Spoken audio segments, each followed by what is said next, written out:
Salut à toutes et à tous, je suis ravi de vous retrouver pour l'œil de Moumou, votre émission hebdomadaire avec Mourad Guichard qui ausculte chaque semaine nos grands médias et vous en livre les dérives, les dérapages et quelques rares accomplissements. Cette émission n'existe que grâce à vous.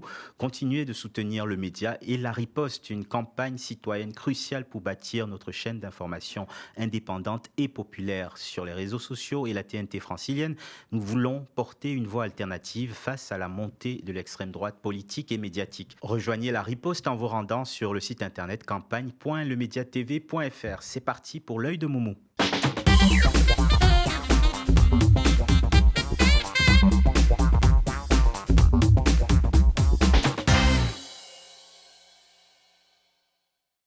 Salut Moumou. Bonjour à toutes et à tous, bonjour à toi cher Fabrice. Alors, comme à notre habitude, on a le menu assez consistant avec les tops et les flops, mais avant, on passe à notre préambule. Comment t'as deviné? Alors, le préambule de cette semaine va être assez bref. Il y a eu de la part de l'ambassade d'Israël en France, il y a quelques années de ça, c'était en 2014 je crois, au moment du premier gros conflit à Gaza, enfin des premiers gros massacres à Gaza, il y avait eu un fichage, ils avaient carrément, alors ça avait fuité, ils avaient carrément fait des listes, comme à la belle époque. Ils avaient fait des listes de personnalités à suivre, à boycotter, ainsi de suite. J'avais eu l'honneur d'en faire partie, dont de nombreux journalistes, évidemment. Et puis là, ils vont carrément, sur les réseaux sociaux, bloquer des journalistes. Donc, alors, très honnêtement, alors, je ne suis pas le seul journaliste bloqué, mais vous allez voir à quoi ça ressemble. Simplement, donc c'est Twitter qui nous annonce qu'on est bloqué par une institution, et je ne connais pas d'ambassade qui bloque des journalistes, d'une part, mais surtout ça raconte quelque chose du rapport qu'ont les Israéliens, pro-Likoud évidemment, pro-Netanyahou, donc l'ambassade, qui est un bras armé en France de ce régime, vis-à-vis des journalistes, notamment et de la critique. Oui, et de la critique, et vraiment, vous pouvez aller fouiller dans tous mes tweets, il n'y a rien qui interagisse avec eux, qui soit insolent, qui soit désagréable, qui soit méprisant, je ne sais quoi. C'est pas mon style tout à fait de faire ça. Donc je trouve que ça raconte quelque chose et que ça vient valider le fait que l'interdiction des journalistes à Gaza, la présence des journalistes à Gaza est aussi une de ces conséquences de ce rapport-là. Alors le deuxième préambule, j'aimerais présenter des excuses à Eric Tegner, donc le fameux boss de Frontières, le surexcité, là, le chihuahua cocaïnomane qui raconte tout et n'importe quoi et surtout de la fake news. Je l'ai raillé un peu la semaine dernière parce qu'il ne savait pas prononcer Garges-les-Gonesse, qui est quand même, je crois, avec Saint-Denis, avec Montreuil ou Bobigny, l'une des communes du nord, francilien les plus connues, enfin la plus connue. Et donc il l'avait appelé Garges-les-Gonesse. Donc je m'étais un peu foutu de lui. Mais en fait, voilà quoi, finalement, on va prendre une espèce de loi de relativité. Il n'était pas très loin du nom de Garges-les-Gonesse par rapport à sa consoeur, à sa camarade de jeu, du Point, puisque le Point, sur plusieurs sujets, est quand même pas très éloigné de Frontières, notamment sur l'immigration et sur la Palestine et sur Israël. Et bien Mathilde Sirot, donc, va, elle, avoir, dans le cadre d'une discussion complètement lunaire sur l'entrisme islamique au municipal, avec des barbus et des voilés. S'ils sont barbus et voilés, ils sont islamistes. S'ils ne sont pas barbus et voilés, mais qui sont d'origine maghrébine, c'est la Tahria, donc ils se cachent et ils vont rentrer, alors que c'est vraiment des islamistes, dans tous les cas c'est des islamistes, avec Bornstein qui va valider ce propos. Elle va essayer, elle aussi, de prononcer Garges-les-Gonesse. Écoutez. Qui lui-même faisait partie qui est un animateur d'ailleurs d'une école coranique, qui lui-même a fait partie d'organisations qui ont pu être dissoutes par la suite. Et vous avez un autre cas aussi à Gorges-les-Gonesse, un conseiller municipal dans le Val d'Oise. Donc vous avez bien entendu. Gorge, alors on pourrait faire du bigard là-dessus, gorge les gommettes. Je ne comprends pas comment à ce point-là ils peuvent se planter, d'autant que à chaque fois c'est pour dire on a enquêté, on a travaillé dessus et on va vous faire des révélations. Il va y avoir de l'entrisme islamiste sur ces listes au municipal et compagnie. Donc ça veut dire qu'ils ont théoriquement un peu bossé dessus, ils ont au moins ouvert la page, je sais pas moi, la page Wikipédia de la ville. Ils sont infoutus de prononcer le nom de ville. Et cette personne est rédactrice en chef chef de la rubrique politique. Quand même. Politique, c'est incroyable, hallucinant. c'est complètement délirant. Et à croire comme dirait mon épouse, je vais la faire à la Colombo, comme dit ma femme, à croire qu'ils ne traversent jamais le périphérique. Et ils osent en parler. Et ils osent donner l'impression qu'ils ont enquêté et qu'ils font du travail journalistique, ce qui, j'anticipe un tout petit peu sur la deuxième partie, sur le microscope de notre émission. La dernière chose, j'aime bien quand on vient valider des choses qu'on a pu se dire ici et que ça, c'est pas simplement des fantasmes. Nos amis des Sleeping Giants, ces militants qui sont d'intérêt public vraiment dans leur démarche, parce qu'ils vont essayer d'assécher les médias alors, d'extrême droite, mais surtout qui ont été condamnés pour des choses liées au racisme, à la ségrégation, voilà, à la discrimination. Et donc, ils vont pendant quelques mois regarder les bandeaux, simplement les bandeaux, je le précise. Et les fameux bandeaux, vous savez, qui sont en dessous, là, sous les chaînes de télévision, et ils vont observer que rien que sur l'un de ces médias, Mille Collines, 137 jours sur 201, 137 jours, donc 137 fois sur 201, il y a eu au moins un bandeau consacré à l'islam. Donc ça montre l'obsession, et ça n'est que ça. C'est-à-dire qu'on ne parle même pas des discussions sur les plateaux, où on peut parler à peu près de tout et de n'importe quoi. On peut parler de, je sais pas, de l'industrie automobile au Burkina Faso. Enfin, on peut parler de n'importe... j'aime beaucoup le Burkina, c'est un hommage à Sankara. On peut parler de n'importe quoi, on va réussir à placer le mot islamiste, le mot entrisme, le mot frère musulman. Donc ils n'ont même pas compté ça, ils ont juste compté les bandeaux. 137 sur 200. Hallucinant. Donc ça vient valider le fait qu'il y a effectivement de leur part une obsession totale et absolue. Allez, on passe à nos tops et à nos flops. Et pour commencer, les tops. Et tu voulais nous parler d'un dinosaure de la télévision à qui le Figaro a voulu rendre hommage. Honnêtement, je ne sais pas si c'est volontaire ou pas, mais donc il va tirer sa révérence à je ne sais plus quel âge, je crois qu'il a 80 ans. 85, 83, ouais, 85. Et puis 108 ans de journalisme. De journalisme. Voilà. Alain Duhamel, on précise pour ce... Oui, Alain, on bien n'avait sûr, pas donné son nom. Absolument. Oui. Alain Duhamel, on va le voir tout de suite. Le Figaro lui rend hommage, donc à l'empereur des éditocrates, mais je me demande vraiment s'ils l'ont fait exprès ou pas. Ils vont prendre une citation que je trouve absolument extraordinaire, qui date pas d'aujourd'hui, mais ils vont la mettre en exergue, le Figaro, avec une superbe photo, comme vous la voyez. Ouvrez les guillemets, Emmanuel Macron est un être intellectuellement vraiment très brillant, qui travaille plus qu'aucun autre président et connaît ses dossiers de façon pathologique. C'est un énorme potentiel qui n'a pas été employé au mieux, un gisement en partie inexploité. 3 petits points signés Alain Duhamel, journaliste politique. Alors je suis très surpris parce que on voudrait le faire passer pour un laquais du pouvoir, pour un éditocrate larbin, lèche-pompe, cire-pompe. On ferait pas mieux. Mais vraiment, je le dis, je dis pas qu'il est ça. Je ne le dis pas, je n'ai pas dit. Mais je trouve que là, ça le fait vraiment passer pour un laquais et ça vient valider quelque chose qu'on pourrait défendre sur les pires chaînes d'extrême gauche. Suivez mon regard. Alors, oui. le même Alain Duhamel avait écrit en 2021 Emmanuel le Hardi.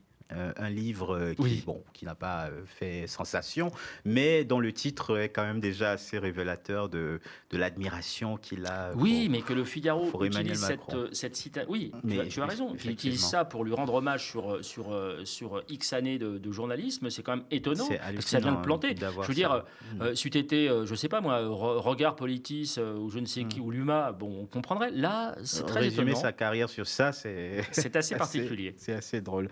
On poursuit avec le top bidonnage et une habituée de notre émission. Elle, chaque semaine, on pourrait avoir un top d'elle. C'est l'humoriste la moins drôle du PAF, comme j'aime le dire, et qui fait encore une démonstration de sa haine viscérale d'Émeric Caron. Oui, c'est complètement... là, il faut qu'elle le consulte à un moment donné.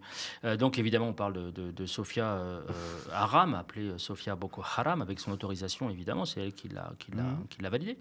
Elle va viser donc de nouveau Émeric Caron et elle va manipuler de tout. Alors, c'est de la manipulation pure. C'est ça, c'est digne des grandes heures de la propagande de certains pays.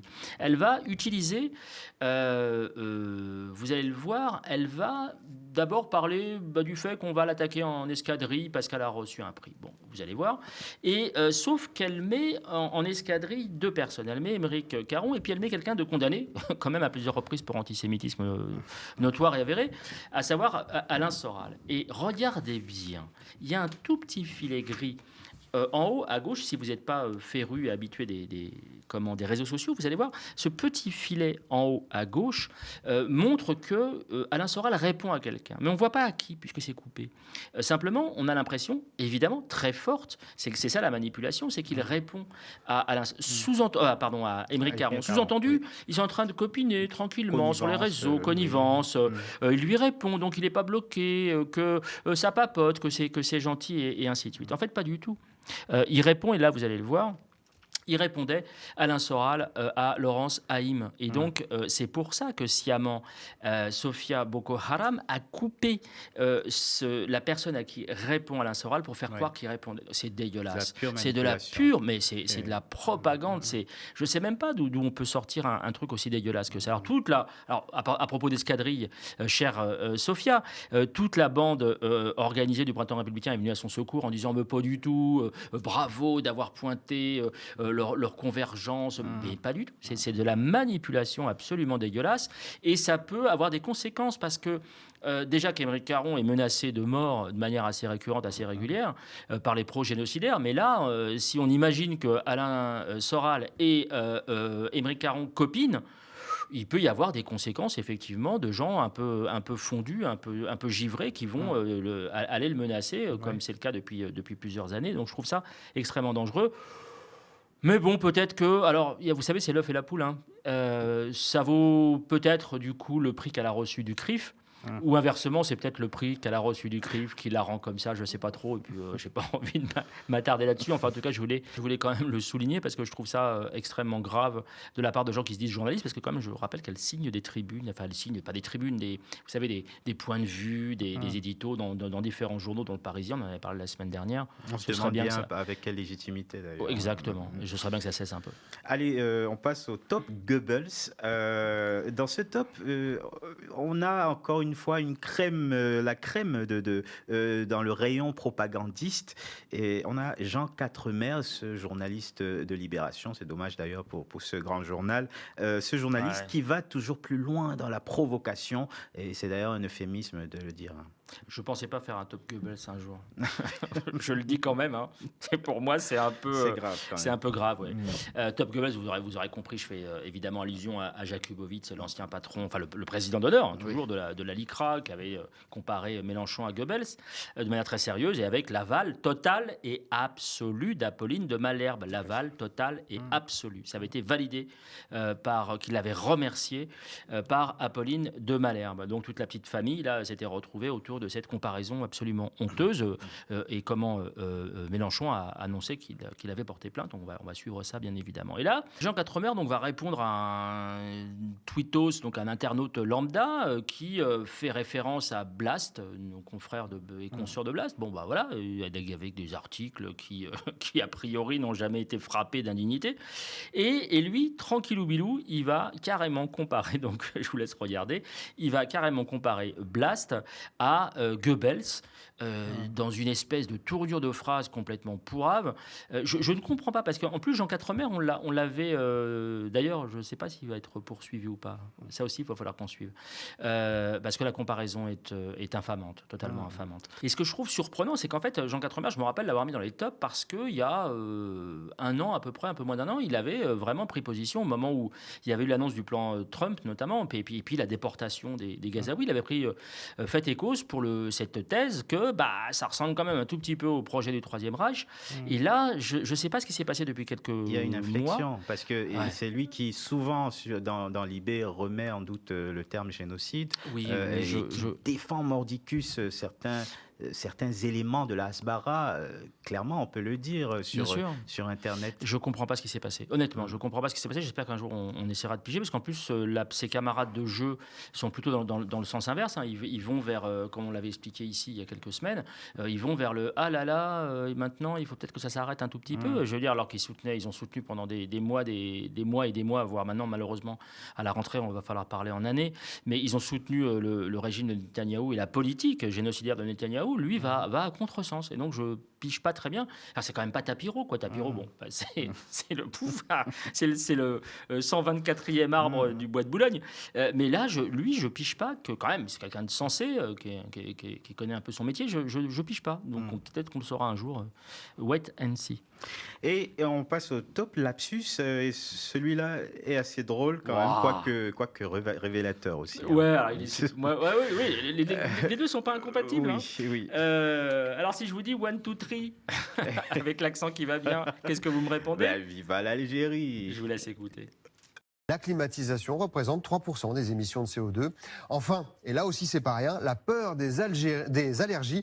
Alors, on fait tous des lapsus, on commet tous des erreurs, je le dis très régulièrement, mais alors celui-ci quand même, il est assez balèze. Parce que j'ai vraiment l'impression qu'il y a une espèce de formatage, là, que à force de dire l'Algérie est l'ennemi de la France, que dès qu'on démarre une phrase en disant les Français ont peur de, pouf, ce qui arrive en premier, c'est l'Algérie en lieu et place de l'allergie. C'est assez extraordinaire. Je ne veux pas être méchant avec le confrère. Hein. Je pense vraiment que c'est pour ça que c'est un top lapsus. Ouais, c'est un lapsus, mais enfin, dans le climat du moment, je le trouve assez extraordinaire. Et quand je dis révélateur, c'est plus par rapport au climat. Oui, c'est ça. Par rapport à il y a une espèce d'endoctrinement involontaire qui fait qu'il pense tout de suite à quelque chose de négatif, à quelque chose qui commence par Alger plutôt que Aleg. Ouais. Allez, on passe au flop. Et dans les flops, un autre habitué des flops, Frédéric Aziza, qui reçoit un ancien ministre pour dire du mal de Dominique de Villepin. Ah ouais, alors c'est génial parce qu'en plus il vient parler d'antisémitisme, soit dit en passant.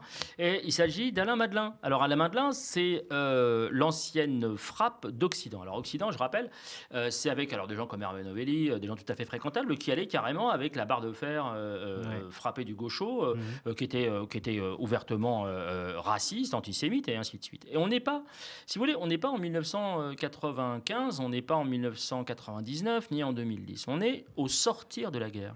On est quelques années, il faut se replacer dans le contexte, on est quelques années après la libération. Donc c'est-à-dire qu'ils avaient tous les codes, ils savaient très bien où menait ce genre de politique fasciste, et ils s'étaient engagés, et ils avaient créé un groupe Occident donc, qui allait partir dans cette croisade de racelard violent, extrêmement violent. Et bien, qu'est-ce qu'il fait Aziza Pardon, je répète encore, mais la bunkérisation le conduit à faire venir ce gars-là, Madelin, qui est par ailleurs ultra-libéral, enfin bon, ça c'est autre chose, ça concerne la politique intérieure française, mais il le fait venir lui pour venir parler des questions et analyser des questions relatives à l'antisémitisme. Waouh, quoi, je veux dire, mais invite Alain Soral, on aura bouclé la boucle et on aura gagné un temps fou, là. Je veux dire, vas-y, Fredo, la maleste. Je ne comprends pas sa logique parce que là, il est en train de se discréditer lui-même par rapport à cet effet miroir de gens qui ne sont pas habilités. À ma connaissance, je termine là-dessus. À ma connaissance, Madelin n'a pas fait de mea culpa sur sa période d'Occident et n'a pas fait de mea culpa sur ses positions de l'époque. Donc vraiment, Fredo la Maleste, lève le pied parce que tu vas finir par inviter les pires des antisémites. On regarde l'extrait. Vous avez connu Dominique de Villepin, hein? Ouais. Quand il était avec Chirac, notamment à l'Élysée. C'est juste de dire qu'il y a chez lui un espèce de romantisme pro-arabe? Ou c'est autre chose? Il y a du romantisme peut-être. Pourquoi vous souriez?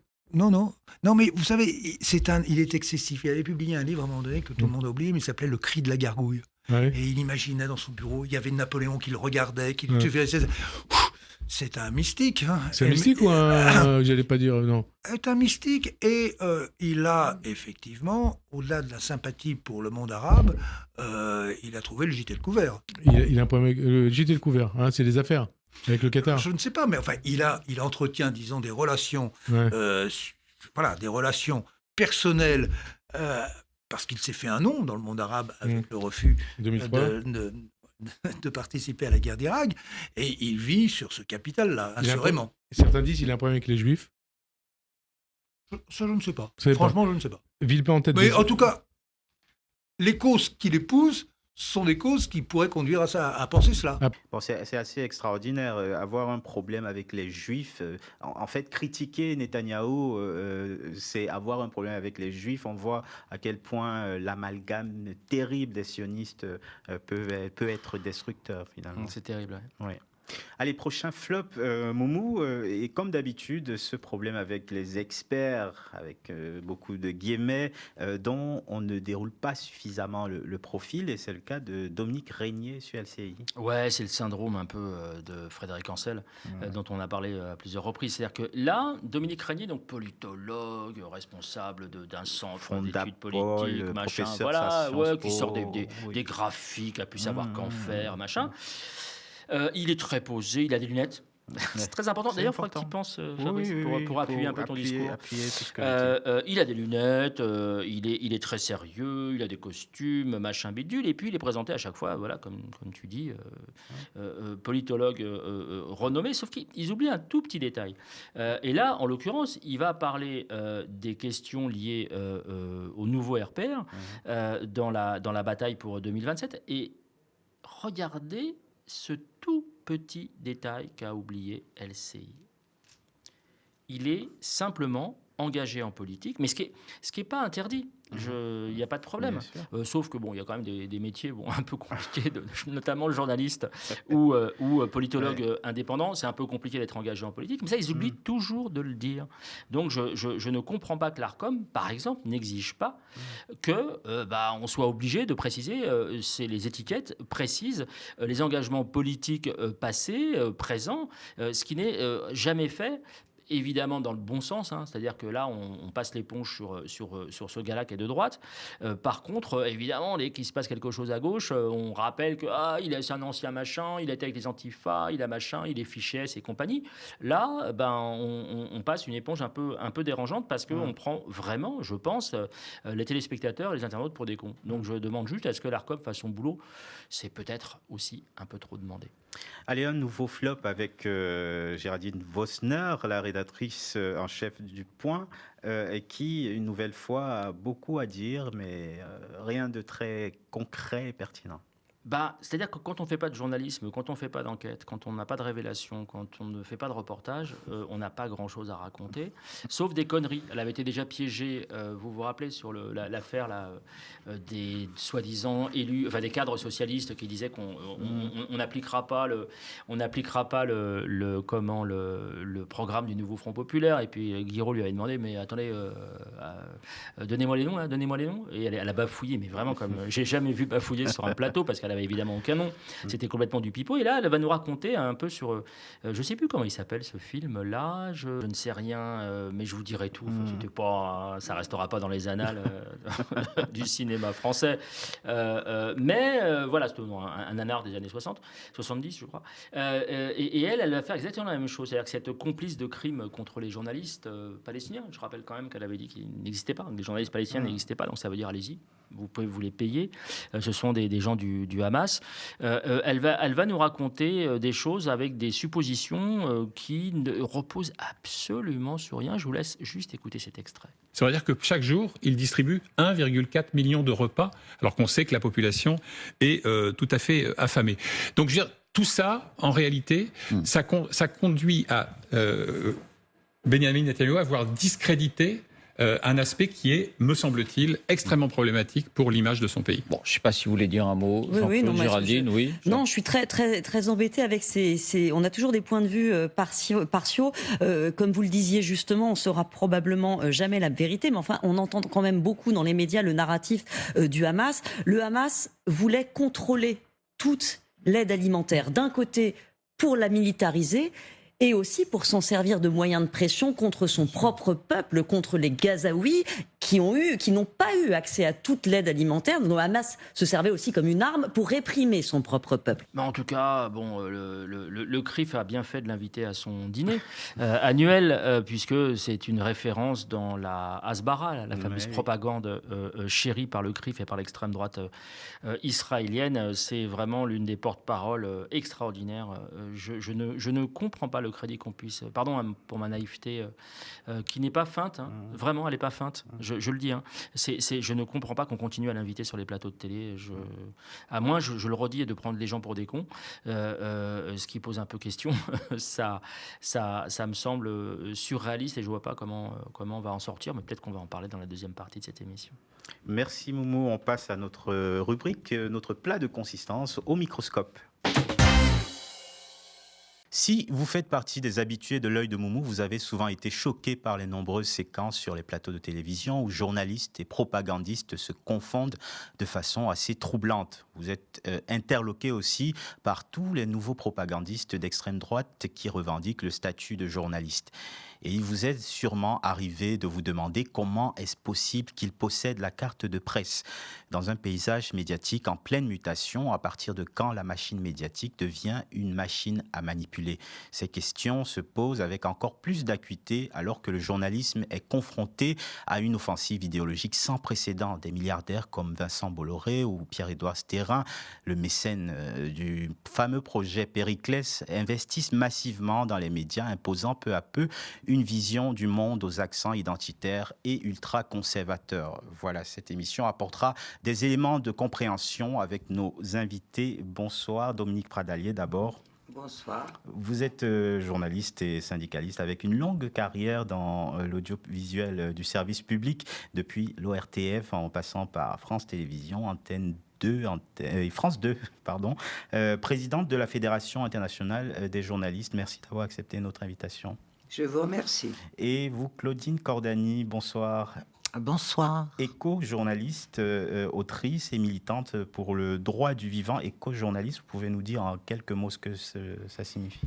Alors j'ai souhaité, et ça rejoint aussi le débat, ce dont on va parler aujourd'hui, j'ai souhaité faire un distinguo entre le journalisme et l'éco-journalisme. Je me définis comme éco-journaliste car je travaille dans le respect du droit du vivant. Donc je suis par définition une femme de gauche, en plus d'être journaliste. Pour moi, c'est important de faire ce distinguo aujourd'hui. Tout à fait. Et merci pour l'invitation. Merci à vous d'avoir accepté notre invitation. Mourad, à l'origine de ce questionnement autour de la carte de presse, un tweet donc de Claudine Cordani. Oui, alors Claudine avait justement un tweet qui a eu beaucoup de retentissement, notamment de nos amis de Les Répliques. On l'ont repris et ça a été retweeté, partagé très très massivement. Alors, ce que j'aime beaucoup dans ce tweet, c'est qu'en fait, il va poser une question qui est posée de manière assez récurrente. Je fais le tour régulièrement, le fameux Moumou Tour, le tour des internautes. J'interviens régulièrement, mais comme vous, j'imagine également, mesdames, auprès d'étudiants, auprès d'internautes, auprès de gens qui s'intéressent à la question des médias et à la critique média. Et très souvent, même tout le temps, revient cette question sur les conditions d'attribution de la carte de presse. Y a-t-il ou non des conditions et des critères déontologiques et éthiques pour pouvoir prétendre à être bénéficiaire, à avoir une carte de presse dans son portefeuille d'une année sur l'autre, puisque c'est renouvelé tous les ans, et qu'il faut remplir un dossier, et que donc, est-ce que ces questions-là sont prises en compte ou pas? Et là, Claudine, qu'est-ce qu'elle va écrire? Elle va répondre à Frontières, donc nos amis les Raslards, ceux que j'appelle issus de la ferme des 1000 collines du Var, qui sont élevés pour ça, c'est-à-dire pour faire de la propagande et plus du tout du journalisme. Ils vont écrire sur l'une de leurs obsessions qui est Rima Hassan, ils vont écrire: selon vous, faut-il retirer la nationalité française à Rima Hassan? Sous-entendu, faut-il la rendre apatride, c'est-à-dire être hors la loi et violer l'ensemble des conventions ratifiées par la France, notamment sur ces questions-là. Et donc ils écrivent: selon vous, faut-il retirer la nationalité française à Rima Hassan? Et donc Claudine va répondre de manière semi-humoristique, puisqu'il y a un fond. Il y a une forme et un fond. La forme est humoristique, le fond ne l'est pas. Selon vous, faut-il retirer la carte de presse aux collaborateurs de Frontières? Qu'est-ce qui vous a poussé à apporter cette réponse qui a matché, comme on dit, qui a fait mouche? Alors moi, j'ai un grand souci de l'équilibre en toute chose. J'aime bien que les choses soient justes. Si Frontières, donc ex-Livre Noir, je le rappelle, oui. Ils ont changé de nom, mais ce sont les mêmes, si eux se permettent de demander, de faire une question comme ça, en se demandant si Rima Hassan, qui est une femme qui lutte et que je respecte beaucoup, si on a le droit de lui retirer sa nationalité française, comme eux se permettent de poser cette question, moi je me permets de poser la question et j'ai choisi mes mots. J'ai marqué aux collaborateurs. Oui, j'ai relevé. Voilà. J'aurais presque mis collabo, mais bon, c'est très bien d'avoir mis collaborateur. J'ai mis collaborateurs. Les mots sont importants. Bien sûr. Et si eux se permettent de poser une question, en France, nous sommes toujours, alors de moins en moins, mais toujours dans une démocratie. Si eux permettent, la liberté d'expression est importante, bien sûr. Donc, ils ont posé une question. Moi, j'ai posé une question. Et puis, qui est plus légitime, Rima Hassan dans sa nationalité française qu'elle a acquise, ou Frontière dans leur statut de journaliste qui pose des questions aussi ambiguës. Et on sait aussi les publications qu'ils ont déjà faites sur les réseaux sociaux notamment, qui comportent souvent des fake news, qui sont très souvent orientées vers des idées d'extrême droite qu'ils ont l'air d'assumer, parfois pas totalement. Qui est plus légitime dans ce qu'il prétend être ? Moi, ça m'a doublement touchée, en fait, quand ils ont posé cette question en tant que journaliste, qu'éco-journaliste, et en tant que... moi, je suis naturalisée française. Donc, de quel droit des gens se permettent de dire telle personne peut avoir les papiers et les autres pas ? Heureusement que... Mais si mes parents sont venus un jour en France, c'est pour échapper à une Italie fasciste, sous Mussolini. De quel droit on peut dire telle personne peut vivre là et telle autre ? Je trouve pas ça juste. Je comprends tout à fait le point de vue en plus personnel de votre part. Techniquement, Dominique, est-ce que vous comprenez le fait qu'il n'y ait pas d'attachement, de rattachement à des questions éthiques déontologiques et que des journalistes puissent se permettre ce genre de propos en conservant d'une année sur l'autre, je reprends ce que je disais au départ, la carte de presse. Est-ce que vous trouvez logique, normal, qu'il n'y ait pas ces critères que les gens attendent, vraiment, enfin les gens que je rencontre, attendent, à savoir, et qui se détachent des journalistes, qui je pense évidemment à l'enquête annuelle de la Croix, où on voit de plus en plus que les citoyens français ont de moins en moins confiance dans la caste journalistique, parce qu'ils estiment qu'ils sont plus fiables. Et est-ce qu'il serait raisonnable, envisageable d'attacher des critères éthiques et déontologiques à l'attribution, à la délivrance de la carte de presse? Alors, en 1935, cette carte de presse et cette commission ont été créées dans un climat qui ressemble assez, malheureusement, à celui que nous vivons. Les grands anciens qui l'ont fait ont beaucoup pesé le pour et le contre à l'époque et ont refusé de donner possibilité qu'il y eût une police politique de la pensée journalistique. C'est ainsi que les critères de délivrance de la carte de presse sont des critères, comme vous l'avez dit, techniques. C'est-à-dire il faut que la personne exerce la profession de journaliste pendant au moins 3 mois et qu'elle soit salariée principalement pour cet exercice.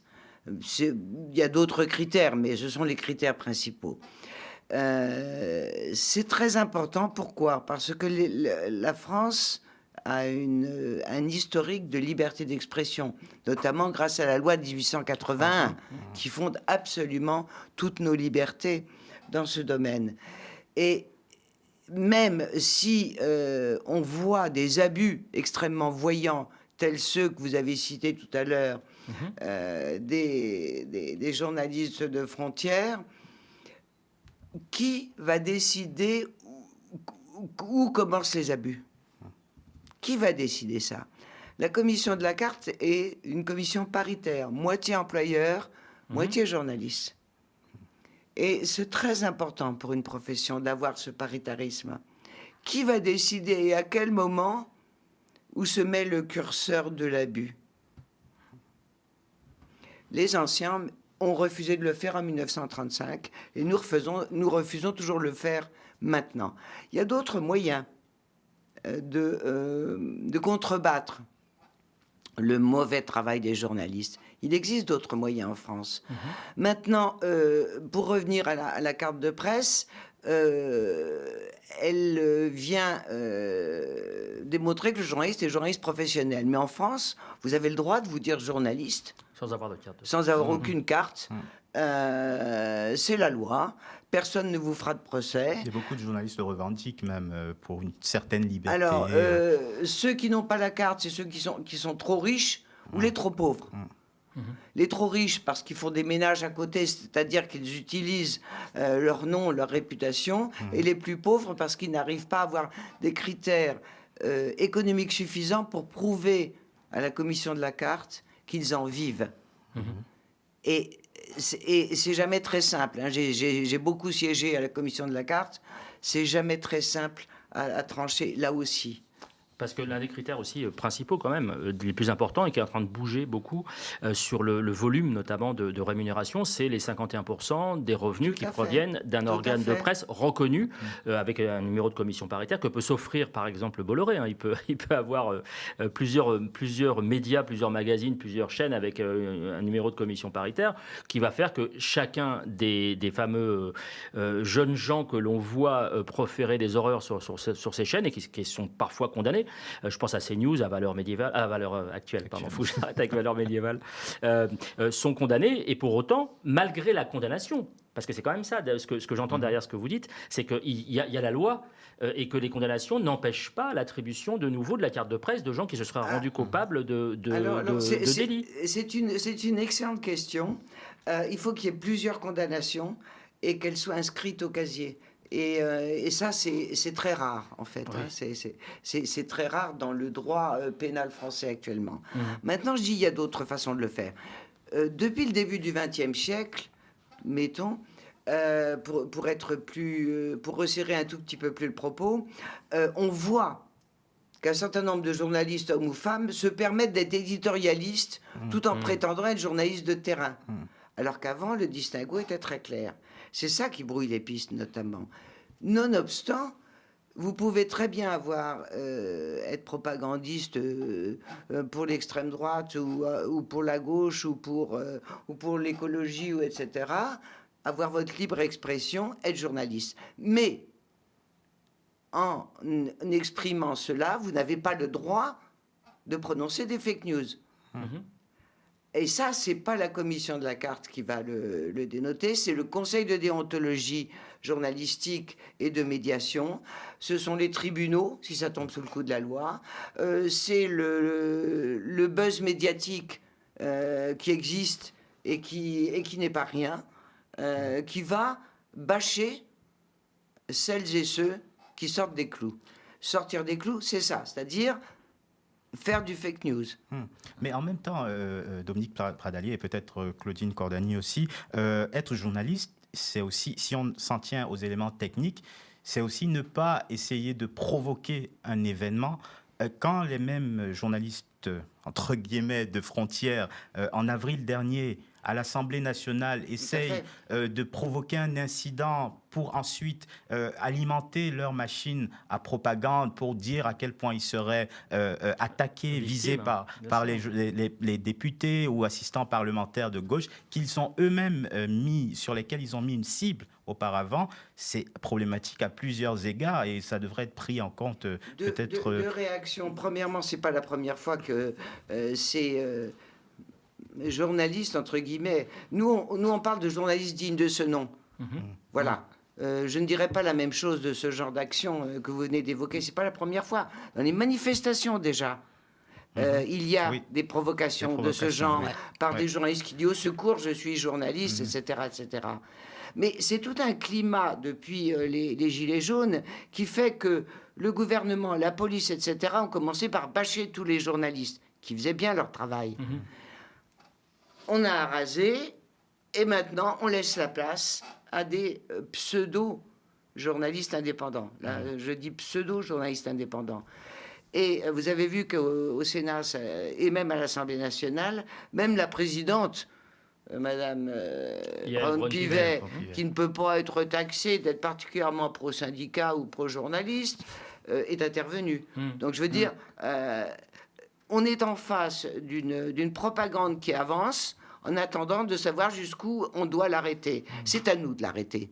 C'est à nous, journalistes, c'est à nous, par les différents moyens que nous avons, de le faire, de contredire, d'expliquer. Mais alors, juste pour rebondir sur ce que disait Claudine, et puis je vais vous laisser réagir là-dessus. On va regarder un extrait où justement les gens, les propagandistes très engagés à la droite extrême vont faire la promotion notamment de néo-nazis polonais qui vont faire donner l'impression qu'ils sont capables d'arrêter notamment les migrants à la frontière polonaise. Je vous laisse regarder. Co tutaj robicie? Jak to co? Co wy nie wiecie, co się w naszym kraju dzieje? Bronimy polskich granic, żeby żaden brudas nam się na krzywy ryj nie wpierdolił. Do wszystkich opalonych pseudoinżynierów. Wchodzicie tutaj, do naszego kraju, na własną odpowiedzialność. Au! Gronda. Nie ma miękkiej gry. Claudine, qu'est-ce que ça vous évoque? Est-ce que vous avez le sentiment que ça, c'est du journalisme acceptable et que ça peut être fait par des gens qui se revendiquent comme journalistes, de soutenir, alors effectivement, ça ne tombe pas forcément sous le coup de la loi, mais enfin, de faire clairement de la propagande pro-néo-nazi, en l'occurrence de groupuscules polonais? Est-ce que ça vous semble quelque chose d'acceptable ou qu'on puisse réfléchir à le condamner? Alors, le métier de journaliste...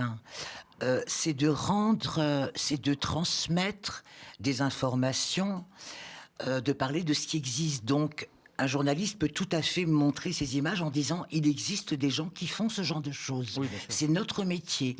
Autant nous ne devons pas créer l'information, créer l'événement. Notre métier, c'est de le rapporter. Donc, c'est de vérifier. Oui. C'est de le contextualiser, ce qui ne semble pas être fait du tout. Absolument. À aucun moment. Oui, alors et c'est là que ça pêche. Je n'avais pas terminé. Excuse-moi, Claudine. Je n'avais pas terminé. Un journaliste qui fait bien son métier peut montrer en donnant effectivement, comme le disait Dominique, comme le dit Dominique, le contexte.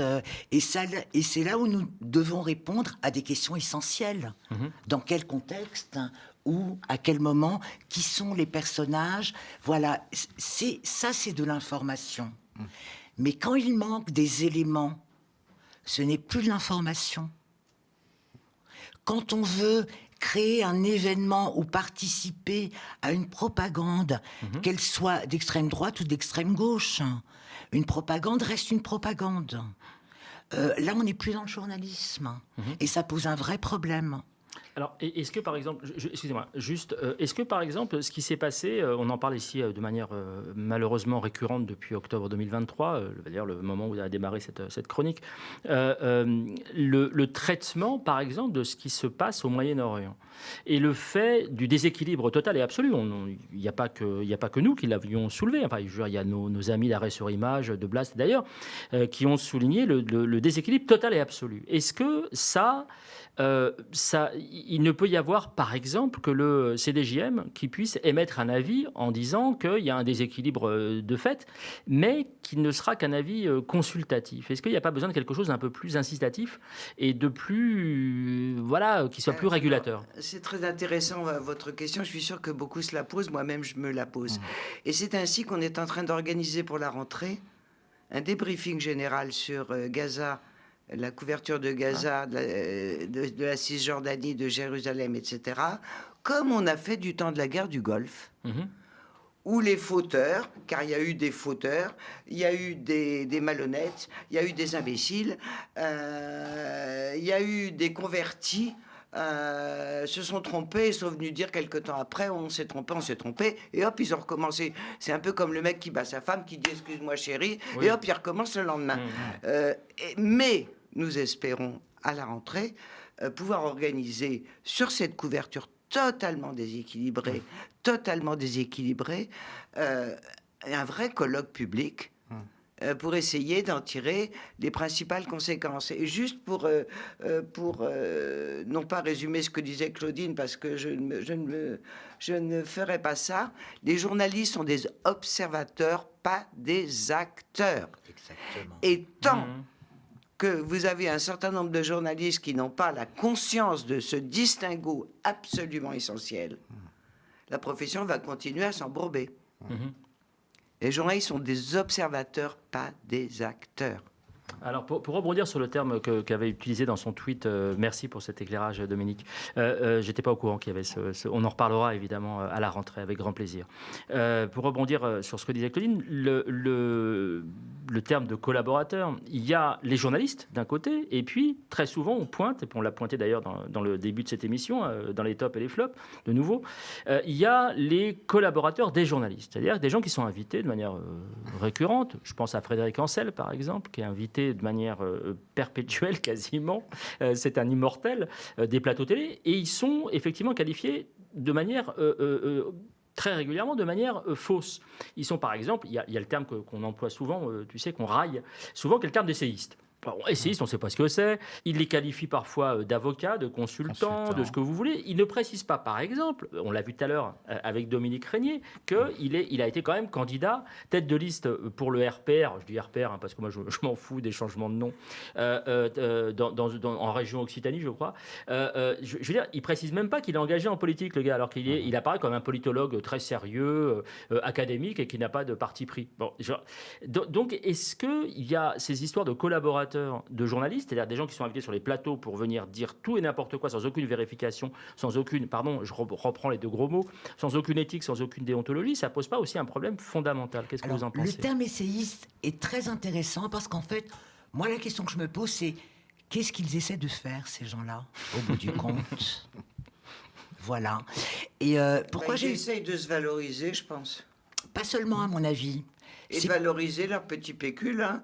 Ils font des livres, ils se font payer. Attendez, excusez-moi, faut pas être angélique non plus. Il faut pas. Non, mais il faut pas s'excuser. Mais ils essaient de faire quoi? C'est pas simplement leur intérêt personnel. Il y a une idéologie, et c'est pour ça que j'ai utilisé sciemment le terme collaborateur, parce que pour moi, il existe une guerre de l'information. Comme dans toute guerre, il y a des collaborateurs et des résistants et des résistantes. Et voilà. La responsabilité journalistique, mais aussi celle de l'employeur des journalistes, se pose ici. Quand Louis Sarkozy, qu'on évoque aussi régulièrement dans cette émission, truste tous les plateaux télé du service public, mais aussi d'une télévision détenue par son parrain, il y a une responsabilité des personnes qui financent ces médias, qui détiennent ces médias, de donner de la crédibilité dans la parole de ceux qu'on appelle les experts. Alors, il a l'air gentil, je dis ça de façon condescendante, le fils Sarkozy. Il manquerait plus oui, il manquerait plus que ça, tiens. Mais bon, on peut faire du mal sans mordre. Récemment, il s'est essayé à faire... à parler de philosophie, sauf que c'est tombé un peu à côté de la plaque. Il est gentil, mais je suis pas sûr qu'il mesure ce qu'ils disent, et c'est faussé d'ignorance. Mais vous avez un rouleau compresseur organisé qui consiste à mettre en avant les gens qui serviront pendant ou après les idées de ces idéologues, et surtout leur tiroir-caisse, parce qu'il ne faut pas oublier que tout ça, ça rapporte de l'argent. Et je reviens encore une fois sur cette histoire d'argent.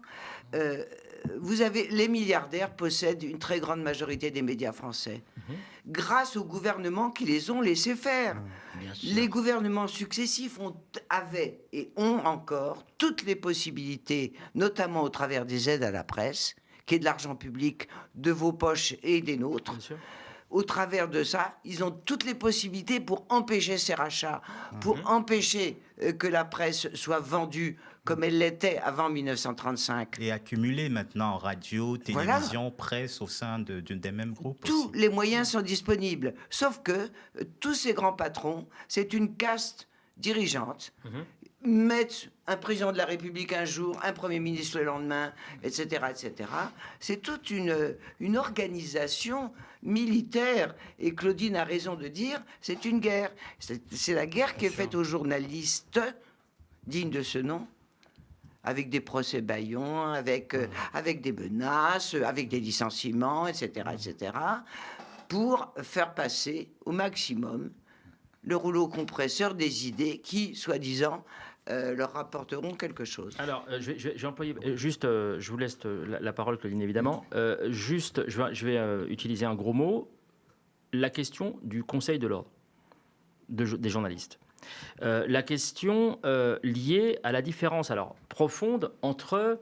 Et c'est nos amis des Sleeping Giants, donc ce fameux groupement venu des États-Unis qui a été donc décliné en France, enfin en Europe, et qui va assécher les finances des médias d'extrême droite. Alors non pas parce qu'ils sont seulement d'extrême droite, mais parce qu'ils ont été condamnés devant la justice pour racisme, ségrégation, discrimination et ainsi de suite, et qu'ils pratiquent la fake news. Et j'avais interviewé à plusieurs reprises nos amis, puisque on est vraiment en accord là-dessus, des Sleeping Giants qui m'avaient théoriser quelque chose d'intéressant qui nous intéresse présentement, à savoir qu'on peut tous, et c'est ce que je dis régulièrement ici, on peut tous commettre des erreurs. Moi, je corrige mes erreurs quand j'en fais, je suis humain. On peut faire des erreurs qu'on peut corriger quand ce ne sont plus des erreurs, mais des fake news qui deviennent la ligne éditoriale. Là, il y a un problème. Et eux disent, à partir du moment où c'est ça, nous, on va combattre et on va faire en sorte d'aller au front. Donc, les Sleeping Giants. Est-ce que ce serait pas une ficelle, un début de commencement de réflexion, de savoir que à partir du moment où la fake news devient la ligne éditoriale, les fake news deviennent la ligne éditoriale, il y a une question à se poser, peut-être un conditionnement à poser sur le renouvellement de plein de choses, de la numéro de commission paritaire, des cartes de presse pour les journalistes et évidemment des fréquences pour la TNT. Alors c'est une vraie question. Et d'ailleurs on peut parler du debunk, la démarche de débunker les infos, c'est-à-dire face à une mésinformation organisée, pour ne pas parler de propagande, il existe des écoles de journalisme, pas toutes, et d'ailleurs je vous en dirai un mot là-dessus après, qui organisent des formations pour débunker l'info, pour aller chercher le vrai du faux. En fait, non seulement aujourd'hui, pour moi il y a deux enjeux principaux. Continuer d'informer dans le respect du métier et selon l'éthique de ce métier pour rester un journaliste ou une journaliste digne de ce nom, comme le disait très justement Dominique, et débusquer les personnes qui veulent désinformer. Et tout à l'heure, nous parlions d'argent. Moi, je voudrais vous parler d'un livre. Bien sûr. D'ailleurs, j'en ai deux, mais je commence par celui-ci, qui a été écrit par Olivier Legrain, qui est le fondateur de la Maison des médias libres, maison qui doit ouvrir ses portes en 2027. Alors, sur la 4e de couve, c'est-à-dire au dos du livre, je vous lis. En France, une poignée de milliardaires s'empare depuis peu des sources d'information, médias, maisons d'édition, écoles de journalisme. Comme informer coûte cher et n'est que peu rentable, leur intérêt n'est pas économique. Il est urgent de lutter contre cette concentration dangereuse pour la démocratie. Ce livre, très intéressant, ne coûte que 5 €. Il a été écrit avec Vincent Eudin, qui est journaliste et essayiste. Donc ce sont des personnes qui savent de quoi elles parlent. Merci. Je vous en conseille un deuxième, puisque nous sommes sur un plateau télé, qui parle du service Bolloré, qui a été évoqué tout à l'heure comme l'un des milliardaires qui a une mainmise sur la presse, mais pas seulement. Voilà. Merci, on adore ces gobelets. Ils sont... voilà. Vous repartirez avec. Merci. Alors, il s'appelle « Pour une télé libre contre Bolloré ». Ce livre a été écrit par Julia Cagé, qui est économiste et professeure à Sciences Po Paris.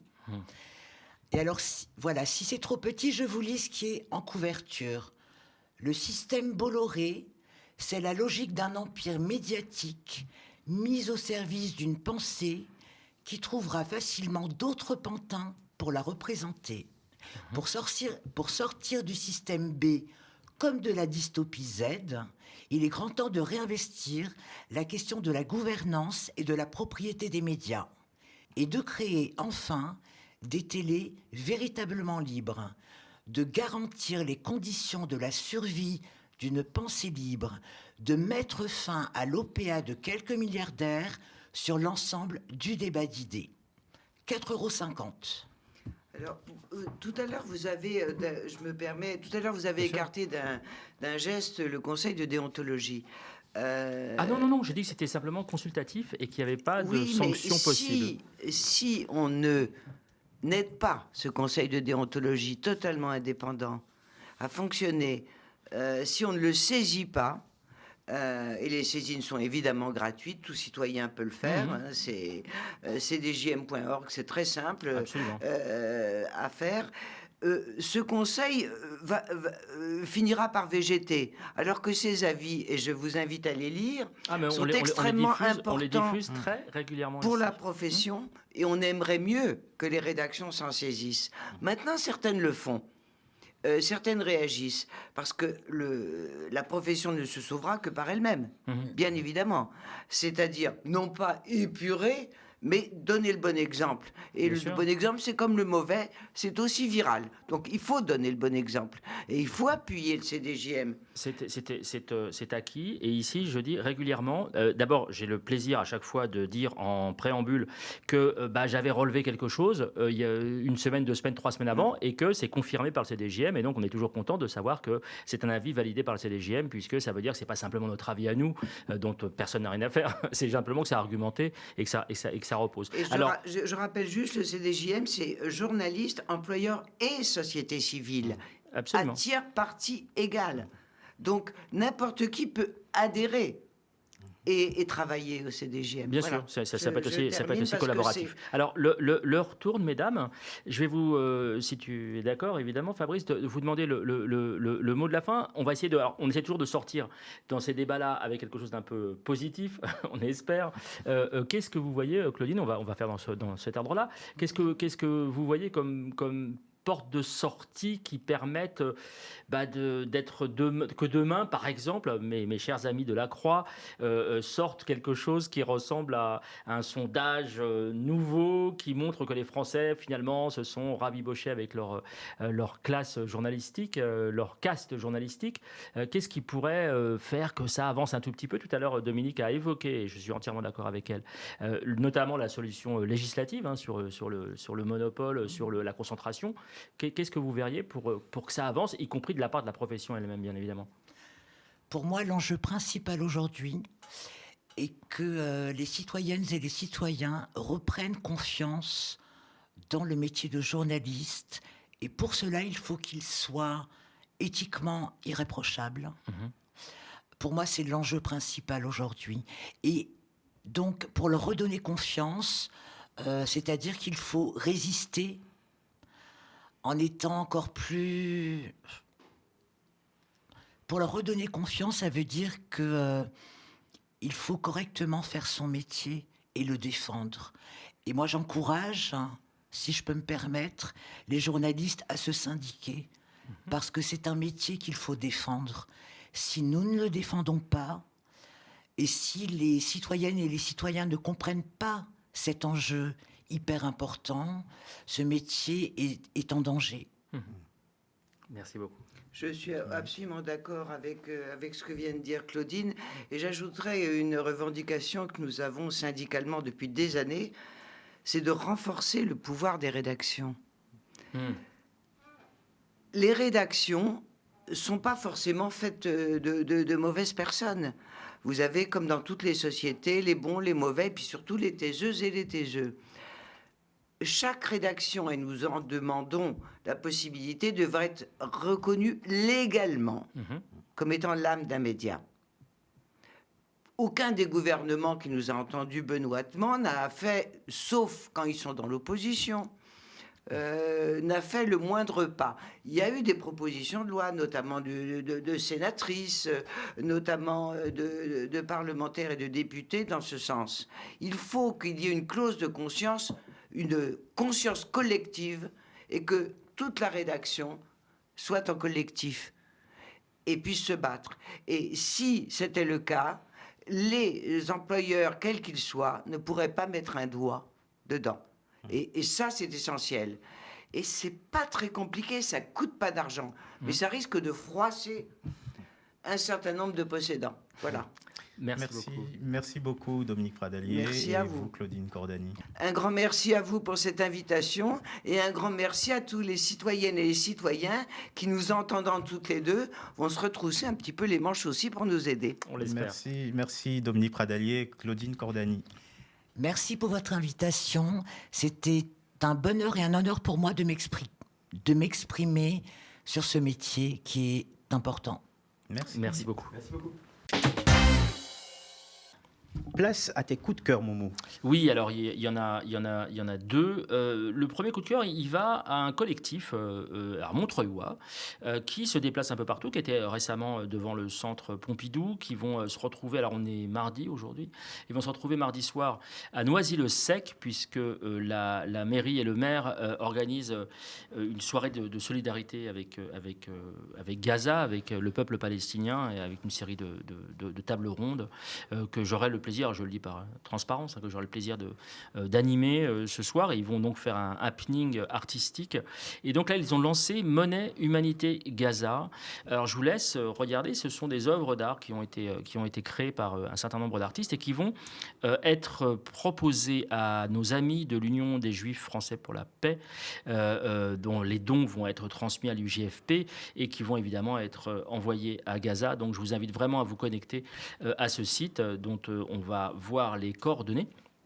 Et si vous pouvez le faire, évidemment, je vous invite à faire l'acquisition d'œuvres d'art qui sont vraiment accessibles. On est autour d'une quarantaine d'euros par œuvre. Donc voilà, et tout cet argent, il est garanti grâce à l'UJFP que ça partira dans de bonnes mains. L'autre coup de cœur va vers un livre qui s'appelle « L'État, la Nation et le Peuple, la République au service des citoyens ». C'est signé Pierre Morlan, c'est chez l'Armatan. Alors, c'est vraiment extrêmement pratique, mais je trouve ça bien de temps en temps. Quand on est un peu perdu dans toutes les notions de gouvernance, de souveraineté, de peuple, de nation, de démocratie, de fédéralisme, régionalisme, anarchisme et oligarchie, eh ben, il va, de manière assez simple, assez facile à lire, il va vulgariser tous ces concepts pour nous les réexpliquer ou nous les expliquer tout simplement, parce que je pense qu'il y a pas mal de gens qui ont besoin de comprendre la différence entre tout ça. Je suis sûr que si on nous interrogeait, toi et moi, sur le fédéralisme, les différences au niveau de l'Union européenne, des gestions des différents pays, on serait un peu perdu. Donc c'est pas mal d'avoir ce genre de livre. Donc ça s'appelle L'État, la Nation et le Peuple, la République. Donc c'est quasiment une sorte de dictionnaire. L'État, la Nation et le Peuple, la République au service des citoyens. C'est signé Pierre Morlan et c'est chez l'Harmattan. À retrouver en librairie. Donc merci beaucoup, Moumou. Et on termine cette émission avec tes remerciements. Oui, alors, il y en a très peu cette semaine. C'est rare pour le dire. J'ai pas beaucoup tourné, c'est pour ça.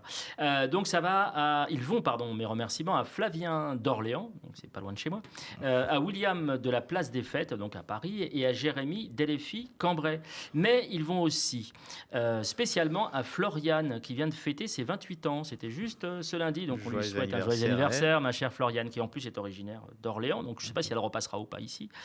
Et à Ismaïl, son compagnon. Alors, Ismaïl et Floriane se sont rencontrés il y a à peu près, il y a un peu plus d'un an et demi, je dirais. C'était un mercredi soir.